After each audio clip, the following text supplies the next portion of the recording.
देखिए, मानव चिंतन के जो स्तर हैं, जिनके stages of thinking and social organisation, हमने पहले भी बात की है कि चिंतन प्रणाली है वो सामाजिक संगठन के स्वरूप को निर्धारित करती है।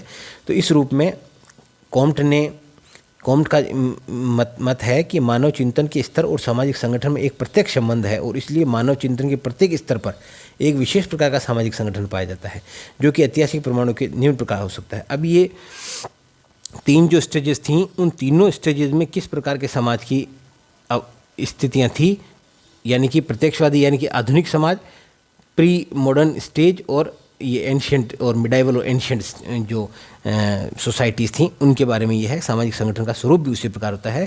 सामाजिक संगठन में किस अवस्था में कौन लोग नियम बनाते हैं, किस प्रकार के नियम कायदे कानून होते हैं, समाज में कौन लोग निर्णय लेते हैं, किस प्रकार की इकोनॉमी होती है, पॉलिटिक होती है, यानी कि एक सामाजिक जो पूरा ताना बाना है, सामाजिक आर्थिक राजनीतिक सांस्कृतिक जो ताना बाना है एक विशेष एक पर्टिकुलर युग का, उसका निर्धारण कौन करता है? चिंतन की पद्धति, चिंतन की विशेष प्रणाली।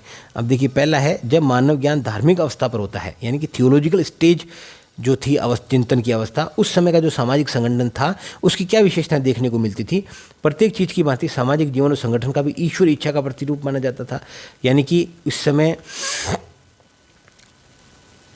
देवीय सत्ता का सिद्धांत प्रतिपादित था कि जो राजा हैं वो ईश्वर के प्रतिनिधि हैं, उन्हें ईश्वर ने अपनी इच्छा को पूर्ण करने के लिए अपने प्रतिनिधि के रूप में इस धरती पर भेजा है, और लोगों को उनकी ईश्वरीय इच्छा के अनुसार गवर्न करने की योग्यता देकर उन्हें भेजा है। इसलिए उनका ये एक डिवाइन राइट है आप सब पे राज करना, आप सबका शासन करना।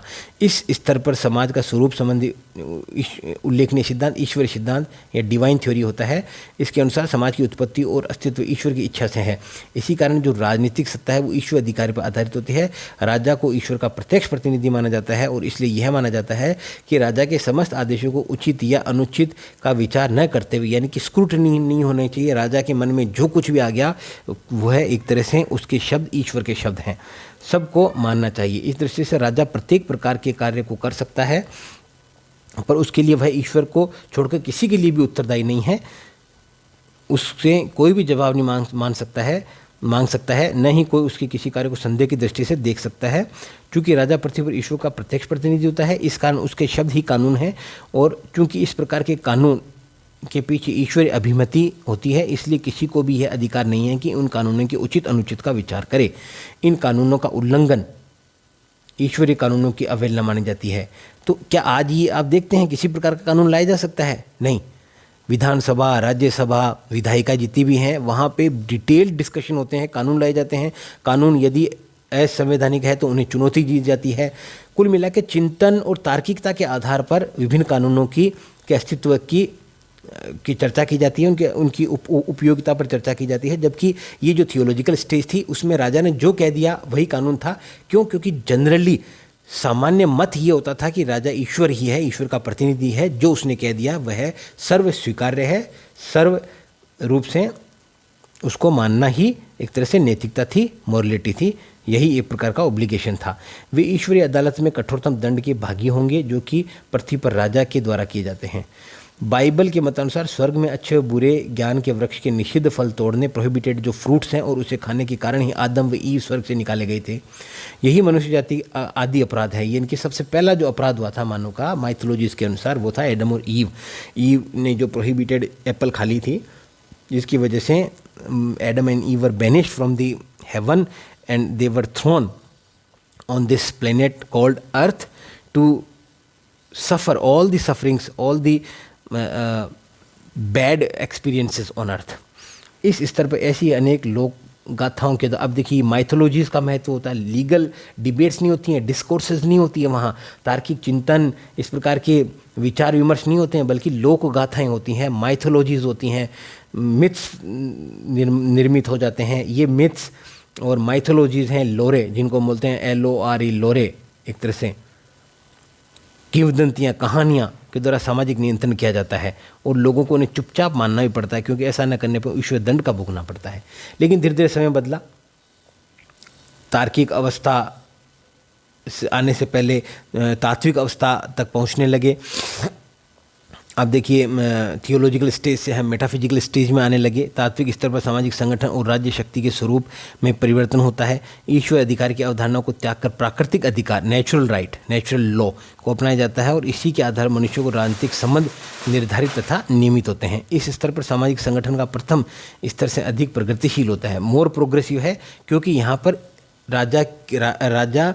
राजा सही ढंग से, उचित ढंग से प्रजा के अनुसार शासन करेगा, वही अपने पद पर बना रहता था।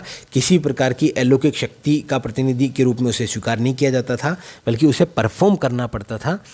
इस स्तर पर राजकीय शक्ति निरंकुश सत्ता घट जाती है और उसके स्थान पर व्यक्तिगत स्वतंत्रता की अवधारणा यानी कि लिबर्टी, थोड़ी पर्सनल लिबर्टी जो है, धीरे धीरे नागरिक अधिक ताकतवर होने लगे थे। स्वतंत्रता की, पर्सनल लिबर्टी की, इंडिविजुअल लिबर्टी की अवधारणा बीजारोप होता है, क्योंकि यह स्वतंत्रता प्रत्येक व्यक्ति के लिए नवीन होता है और इसका दुरुपयोग होना स्वाभाविक है।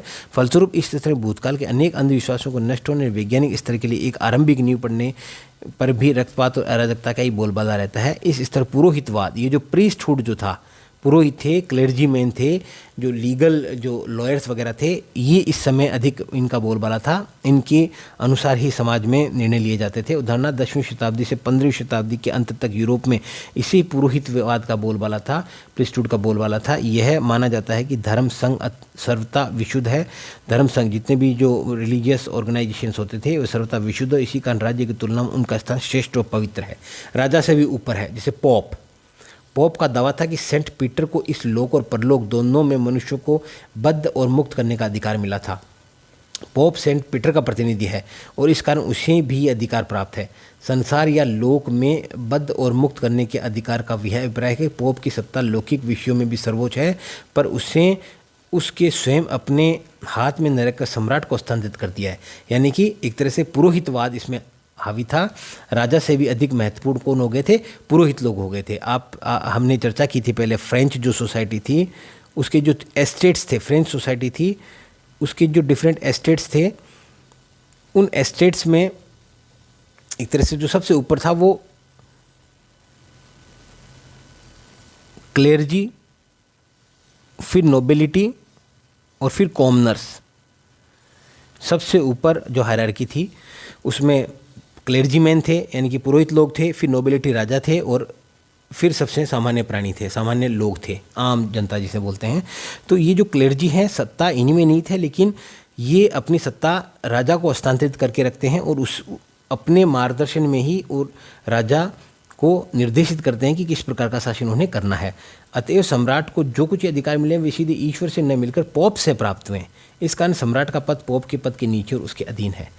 धीरे धीरे फिर व्यवस्थाएं बदलती रहती है, मानव चिंतन भी बदला और तीसरे स्तर तक हम आ गए।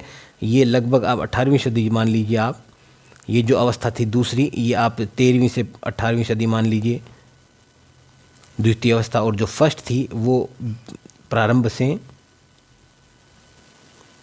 13वीं सदी, यानी कि ये एंशिएंट पीरियड था, ये मिडल पीरियड था, ये मॉडर्न पीरियड है आपका। तीसरी अवस्था प्रत्येक स्तर पहले दो स्तरों से बहुत अधिक भिन्न है और प्रोग्रेसिव, अधिक प्रगतिशील भी है। उपयुक्त दो अवस्थाओं में समाज व्यवस्था या सामाजिक संगठन का आधार या तो आध्यात्मिक विश्वास या अबौद्धिक प्रणालियाँ होती हैं, परंतु इस तीसरे स्तर पर व्यवस्था का आधार वैज्ञानिक ज्ञान या निरीक्षण, परीक्षण, प्रयोग की व्यवस्थित प्रणाली होती है। इसका कारण यह है कि इस अवस्था में विचारकों के विचार में उन्मुक्त तर्क की उड़ान या बुद्धिवाद, रैशनलिज्म, जो कुछ सिद्ध किया जा सकता है वही मानने योग्य है। ये विचारक घटनाओं की अंतिम कारणों को ढूंढने के चक्कर में नहीं पड़ते और नहीं अधिकारों की अंतिम व्याख्या प्रस्तुत करने में अपना समय गंवाते हैं। वे अपने को वहीं तक सीमित रखते हैं जहाँ तक अनुभव और निरीक्षण का क्षेत्र, यानी कि क्यों ऐसा क्यों हो रहा है, इस पर जोर देते हैं। इस प्रकार यह स्तर विज्ञान के अधिकाधिक विकास के अनुकूल परिस्थितियाँ उत्पन्न करता है और इसमें इसी कारण औद्योगिक युग का प्रादुर्भाव हुआ।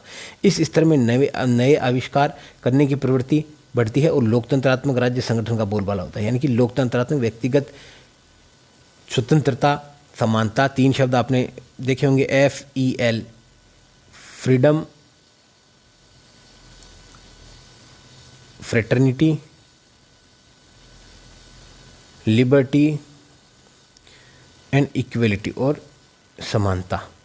तो समानता, स्वतंत्रता और बंधुत्व, ये 3 जो वैल्यूज़ थी उन पर जोर दिया जाने लगा और इसी वजह से जो भी संस्थाएं बनी उनका निर्माण इन्हीं 3 आधारभूत मानवीय मूल्यों के आधार पर किया जाने लगा। वैज्ञानिक आविष्कारों के कारण प्राकृतिक संसाधनों का उचित उपयोग संभव हुआ।